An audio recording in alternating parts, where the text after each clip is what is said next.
have involved this girl called Lucy. I don't know if Lucy's one of their managers or something, but I hear this name Lucy flying around a lot, especially around Tenerife. Yeah, hi everyone, and I hope you're well. I wanted to get off the case of Jay Slater, but don't know. I just want to touch on other things. It's kind of put to bed now as he went for a walk. There was nothing suspicious at all. He went for a walk and he fell down a cliff. That's it. Some people get upset when you're talking about a crime being involved. But I just wanted to touch on the people that were involved in the build up to Jay Slater leaving the Airbnb. So we had Lucy, who I believe she booked him the B&B. The other chap didn't have anything to do with it. And she's quite a well-known figure. And I don't really want to slag her off. But this video has come about and it's quite shocking. I would say it's quite damning, really. But my second clip as well will show why she won't go to prison or anything like that, because the Spanish authority, they act in different ways, shall we say. But this first clip is from a creator called Tropical Juice. Kind of once I understood his lingo, so to speak, talks, street talker they call it. Maybe I'm just getting old, but he's made some good points about. You remember to roll back. Now, people don't need to listen to this who don't believe of any criminal activity being involved, and they won't know what I'm talking about. But those that do will. Remember the cafeteria that got raided, got robbed, and it was said to be owned by Potter Paper, the rapper, the English rapper, known criminal. He doesn't hide that at all. That's the way he is. Ayab Kassim, who was caught up with Jay as his friend, who was one of the known men in the car. The other man, called Rocky, apparently has never been known and will never be seen again. Anyway, this cafeteria that got robbed is not actually owned by Potter Paper, or it's trying to be owned by Potter Paper, but this Tropical Juice fellow will explain it in detail. But Lucy has something to do with that cafeteria and is involved, apparently, now this is apparently, so don't quote me on it, in dirty dealings, in trying to remove somebody else's name. They're trying to basically bully someone else out of the cafeteria, and they made this video about robbing the cafe, and it was all a bit weird anyway. But if you just watch this clip, watch this video, see what you think. October/November time, have they agreed to bring Potter Paper in? So Potter Paper had no involvement in the cafe for the first couple of years. Allegedly, this is what my man's telling me. So whatever's happened now behind the scenes, Potter Paper and Danny have low-key just tricked my man out of his position, and they've kind of bullied him out of the cafe. My man's telling me that from the first couple of months of Potter Paper being there, the cafe made like a quarter M. But they've obviously, as I said, they've tricked my man out of his position. They're not rating his thing. They're trying to like push him out of the scene, and they haven't paid him nothing. They're not paying him. They're trying to replace his staff. They're trying to change his name on the lease and whatnot, and the building and the paperwork and the lawyer stuff. I'll get into that in a minute. But they're basically trying to muscle him out for whatever reason. My guy's telling me that the cafe was turning over like a clean quarter M, 200 bags, whatever, in the first few months of Pot being there, and they've only paid my man like 8 bags. You know what I'm saying? Now my man is running out of peas. He's a good youth apparently. He's not like scared or he's not soft. I'm not trying to say he is, but he's like a good guy, you feel me? And he obviously don't want these problems. But obviously he's frustrated because he's meant to get at least a 33%. If my man's an original founder, he's meant to get a clean 33%, a minimum. Obviously I don't know the splits. It's got to be at least a third, isn't it? Surely at least 33%. But they're paying him, they're lowballing him, paying him like 8 bags or whatever. Now where the problem lies is that because my man invested early, anything to do with that police or paperwork or laws and things like that, it's in my man's name, innit? It's alleged that, and I'm hearing that Potter and this Danny Donny or whatever, these other men who are trying to muscle their way in, have involved this girl called Lucy. I don't know if Lucy's one of their managers or something, but I hear this name Lucy flying around a lot, especially around Tenerife, especially with everything that's been going on in the news. I don't actually know specifically who Lucy is. I don't know her surname. I wouldn't put her surname out there anyway, I don't know, but apparently they tried to use this Lucy girl to kind of like exchange the name on the paperwork without the actual owner being there. And we know that's dodgy, man. We know that's booky. Yeah, if you're going to exchange names, if you're going to exchange property or ownership of something, the person who actually owns it has to be there. But apparently they're really trying to trick man out and like get the paperwork swapped over without man actually being there and all these things, right? And it turns out the guy can't even, because the guy ain't been paid, he can't even afford to stay out there no more. So he's had to basically bounce out to Jamaica. And the guy that I'm talking to had to send him peas just to come back to England because their man owe him peas. They owe him like 30 bags, probably 40 bags, something like that. But he ain't got it from Potter. So it's not like this guy has like involved his brethrens in this thing to like rob the store, but naturally because he's talking to his friends, because he's talking to the guy that I'm talking to, because he's talking to certain man, obviously these man, they go way back, so they're not happy about this. Apparently these men actually know Potter Paper personally and all them things. They're probably from the streets, from the roads, whatever. I don't know how they know each other, but apparently they all know each other, you feel me? They're all familiar with each other.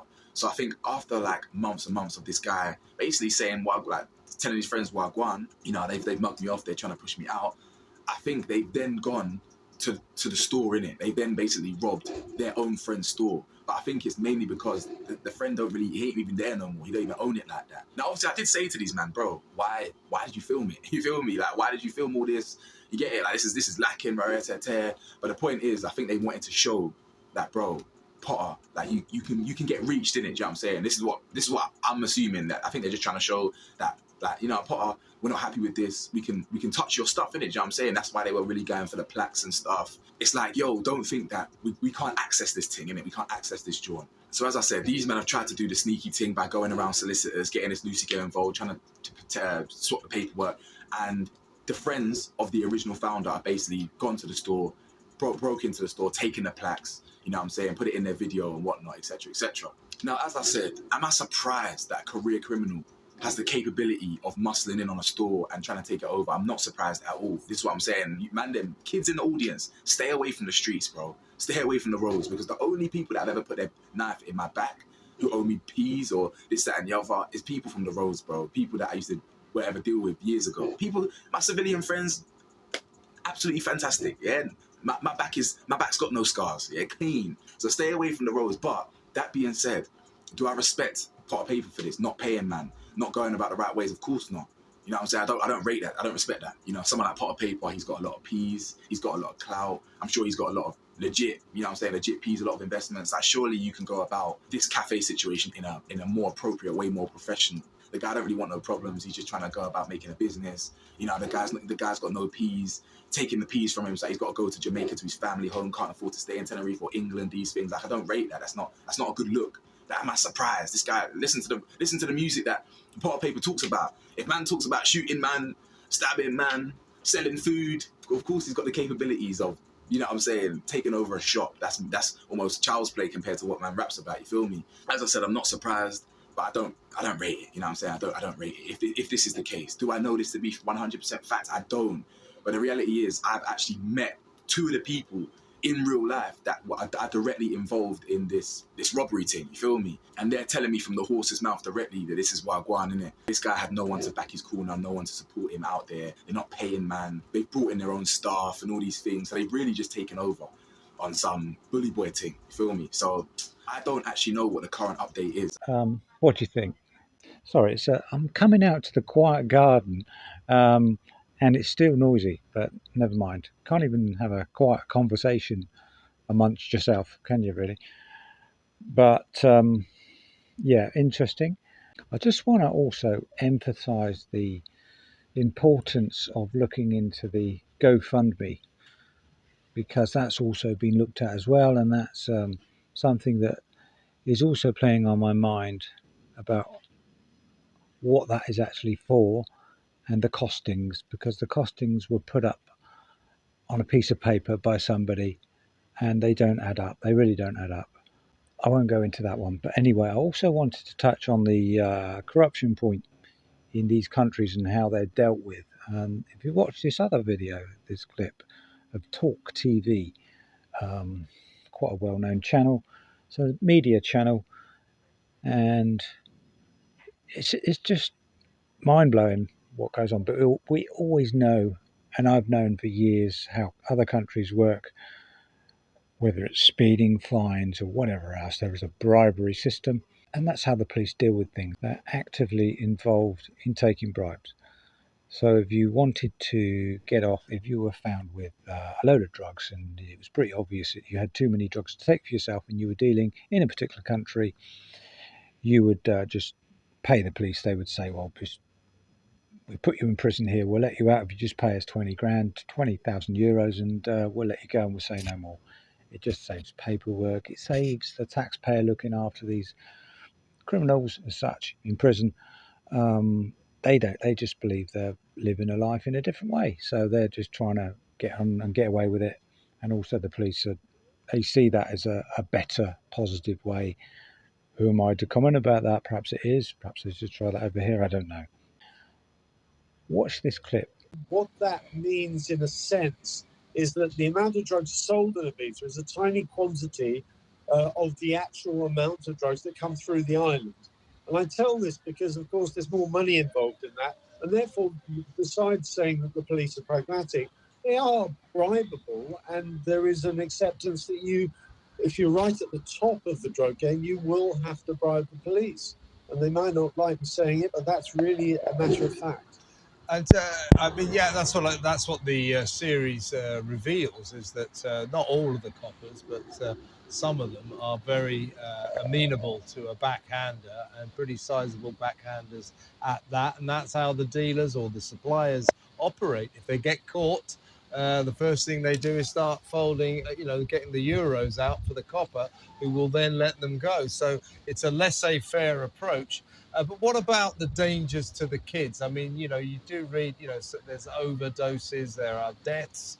I mean, it's a dangerous environment because kids go there ready for a 2-week party, and they can't wait to get their hands on all these narcotics. And in their enthusiasm, they can very often go too far, can't they? They can indeed. And obviously, there's one area of the island which is based around the town called San Antonio. I'm sure many of your viewers have heard of it. That is a different ball game from the rest of Ibiza, which tends to be a bit more exclusive and sedate.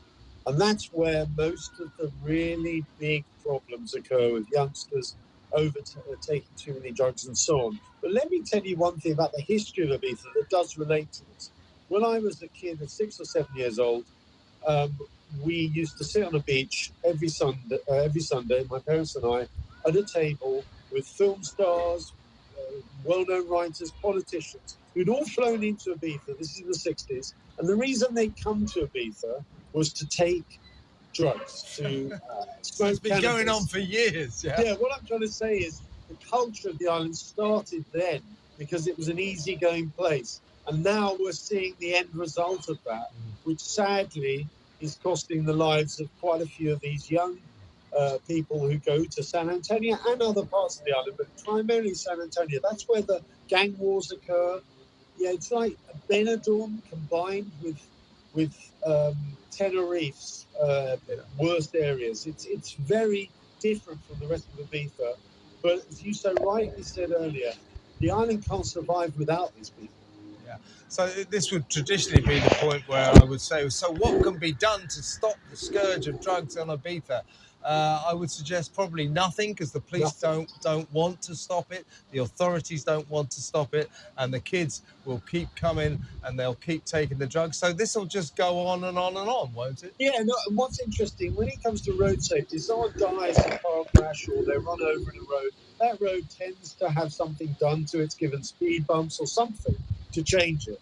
If you use this as an example with drugs, it almost doesn't matter how many kids jump off balconies, die of overdoses or whatever. Each year in San Antonio, it's not going to make any difference. They're not going to put up more warning signs. They're not going to put up prevention. They're not going to make preventional moves to try and stop it.